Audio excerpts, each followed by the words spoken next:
here on the floor. Yeah, the floor sort of dips down towards the front. So in the basement, we'll look to see if there's anything going on down there.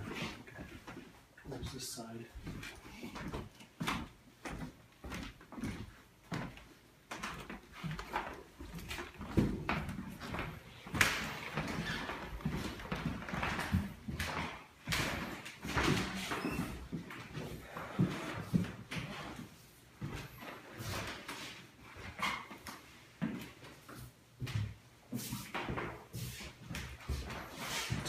No, I'm gonna stay out of your way.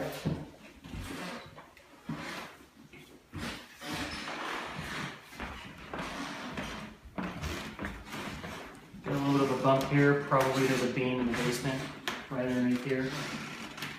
What is it? There's a little bump right here in the middle. My guess is there's a beam underneath here. Yeah, that actually would be where that wall is. The home inspector also thought this back part, like from here back, was An addition. an addition. Yeah. Okay, we can look for signs of that downstairs.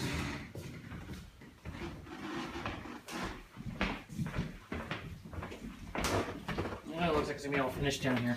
Yeah, I had my handyman come in, and especially in that front area, in that bedroom where it was pulling, he pulled some of the paneling off. He couldn't pull a lot of the bottom paneling off because of this countertop.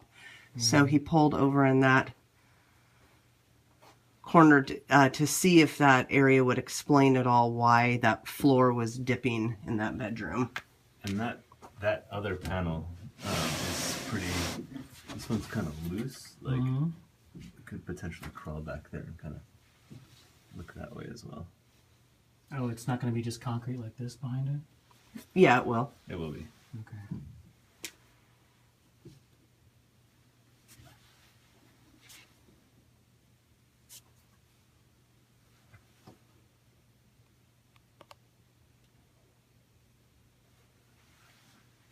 So that bedroom, how far away are we relative to that? We're in the bed. You're standing where that bedroom would be above us. Okay. Yeah. So I don't see a lot of, I don't see a lot of cracking of the wall, at least here, that would indicate that the whole thing is moving, but there is some evidence of water coming in the past. I mean, they've tried to waterproof this thing, and I can see sort of this The white, yeah, effervescent stuff. fluorescence on the side. So if this side's been getting a lot of moisture, that could contribute to this corner settling if there's a lot of water coming in over the years. Unfortunately, we can't really say much about the floor framing since it's all hidden. They look like 2x6s.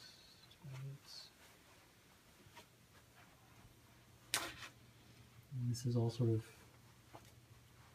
standard practice for a house this age.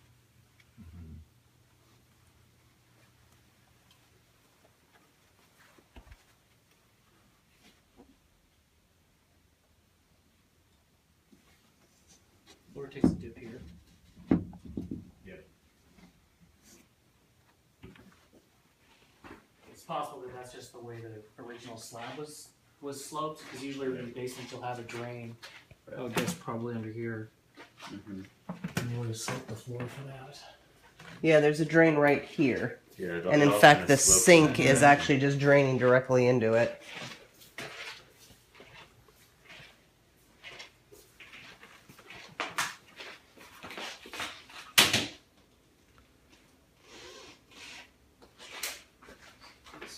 Oh.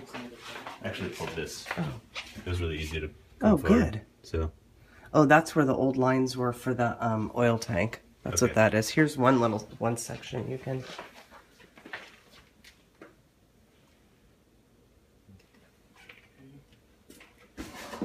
I'm gonna hop back outside and see where this window is relative to the house upstairs, and see how far back Okay. the house, if it goes past this wall. Okay. Get bearings.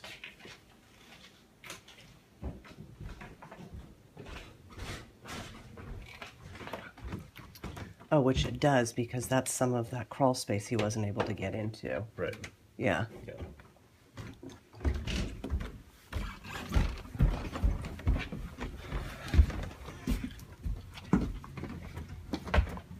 Okay, so that actually corresponds with this sort of jump in the foundation wall right here. Yeah.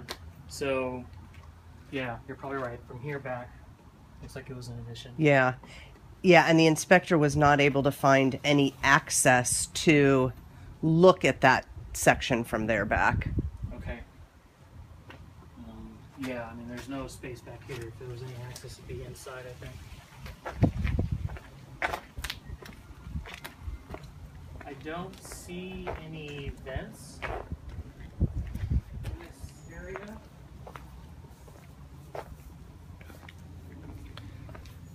Oh, there's one.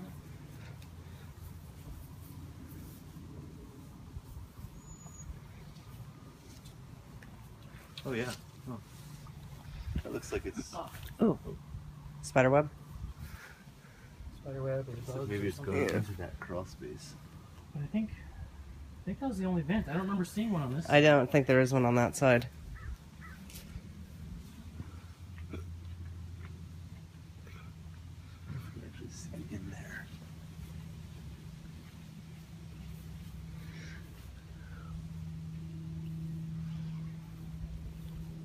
Yep, that's the only vent.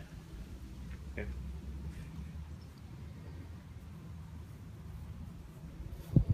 So this area will be a little bit of a mystery since no one can really access in there to see what kind of condition your framing is or anything like that. Okay. With one vent, it's probably not enough to keep the area under there dry, so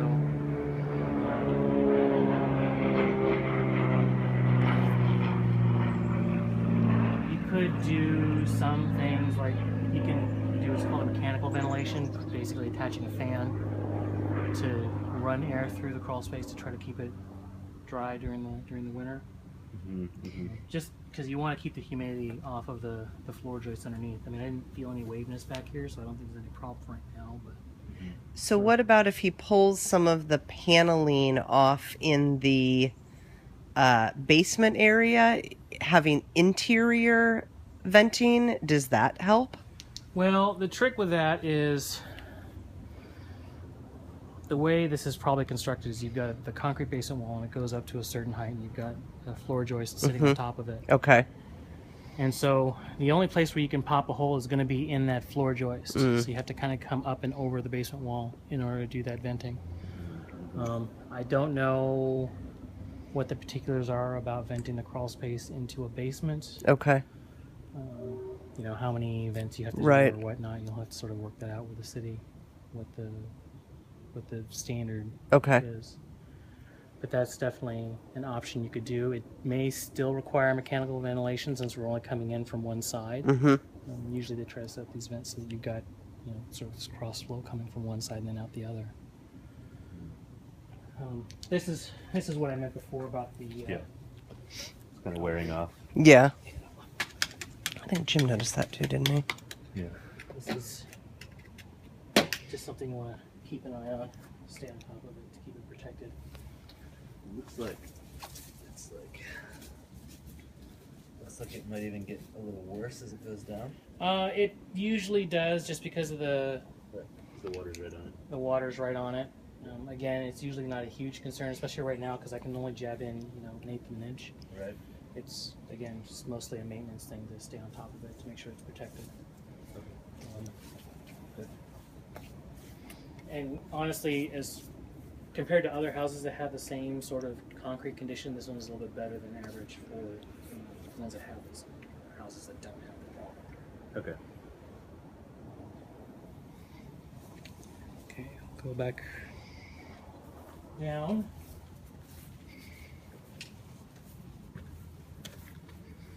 Through the door I come in. Oh, side door.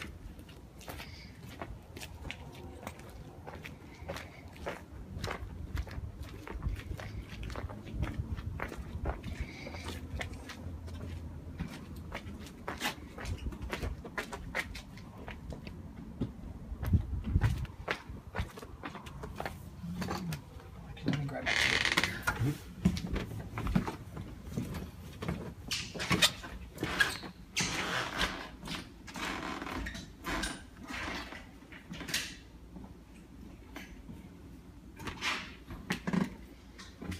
So knowing what we know about this, if I had to guess, this is the basement wall. Which Yeah. is why it feels high, because that wall doesn't move relative to everything else. Similar to the front, what probably happened is they built this thing out, this was sitting on a fill, and it just settled and came down. Right. And that's why the floor is dipping back there. Yeah. Back here.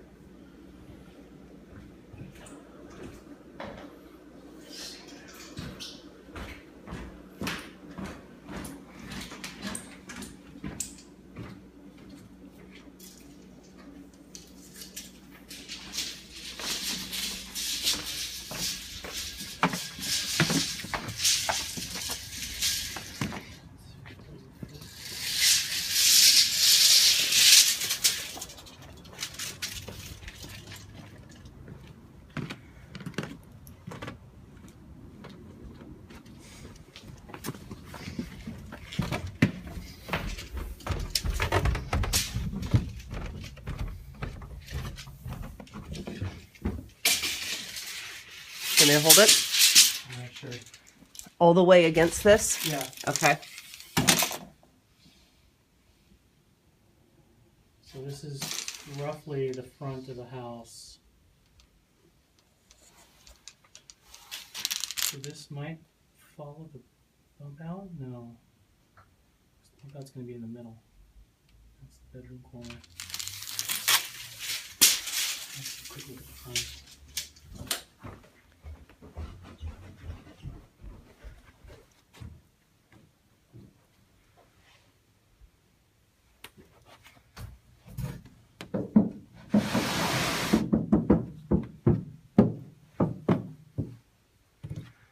Well, the concrete goes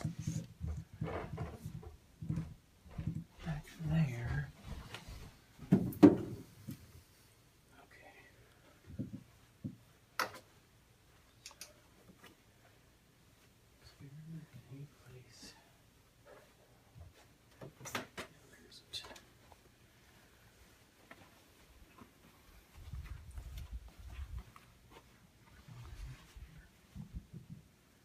So this house started life not having a full basement.